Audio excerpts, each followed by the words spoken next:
Bismillah, Assalamualaikum warahmatullahi wabarakatuh. Halo teman-teman, perkenalkan saya Muhammad Aras dengan NIM 10528110141 Prodi Bimbingan dan Konseling Pendidikan Islam Fakultas Agama Islam Universitas Muhammadiyah Makassar.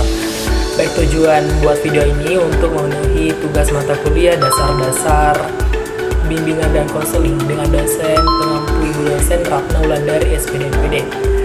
Di video ini saya akan membahas tentang fungsi dan prinsip bimbingan dan konseling.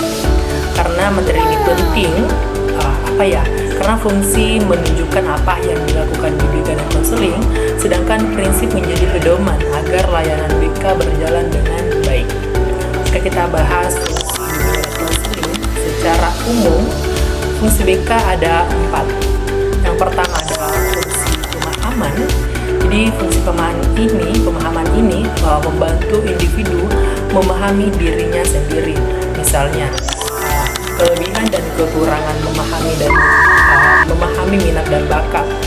Dengan memahami diri, seseorang jadi lebih percaya diri dan tidak mudah ikut-ikutan orang lain. Next, kedua, fungsi pencegahan. Fungsi pencegahan ini bertujuan untuk mencegah masalah sebelum terjadi. Contohnya, menghindari pergaulan negatif, diberi arahan sejak awal. Jadi BK tentu tidak menunggu masalah muncul, tapi mencegah dari awal. Ketiga, ada fungsi pengentasan. Jadi fungsi pengentasan ini membantu menyelesaikan masalah yang sudah terjadi. Contohnya, masalah belajar, konflik dengan teman, masalah pribadi. Di sini dilakukan proses konseling untuk mencari solusi. Dan yang keempat ada fungsi pengembangan.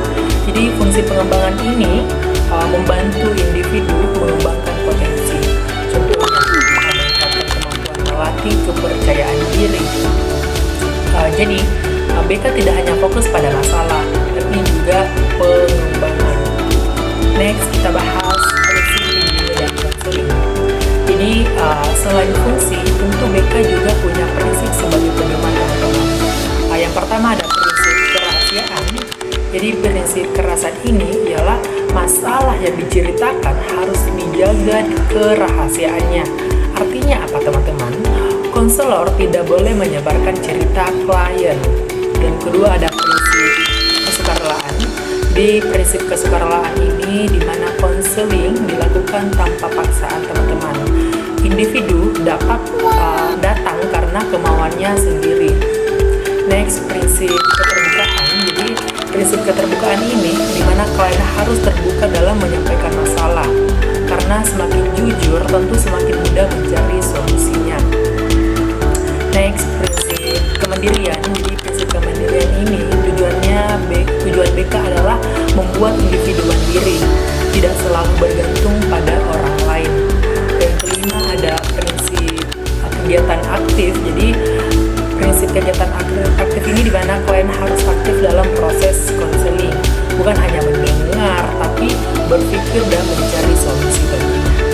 Baik teman-teman, dapat saya simpulkan dengan apa yang saya sampaikan ini bahwa fungsi BK ada 4, di mana ada pemahaman, pencegahan, pengentasan, dan tentu ada pengembangan. Sedangkan prinsip BK menjadi pedoman agar layanan berjalan dengan baik, seperti kerahasiaan, kesukarelaan, keterbukaan, kemandirian, dan tentu keaktifan. Baik, dengan memahami fungsi dan prinsip ini, bisa kita melihat bahwa BK sangat penting dalam membantu individu berkembang. Baik teman-teman, sekian dari saya. Lebih kurangnya mohon maafkan. Terima kasih. Billahi fi sabilillah. Wassalamualaikum warahmatullahi wabarakatuh.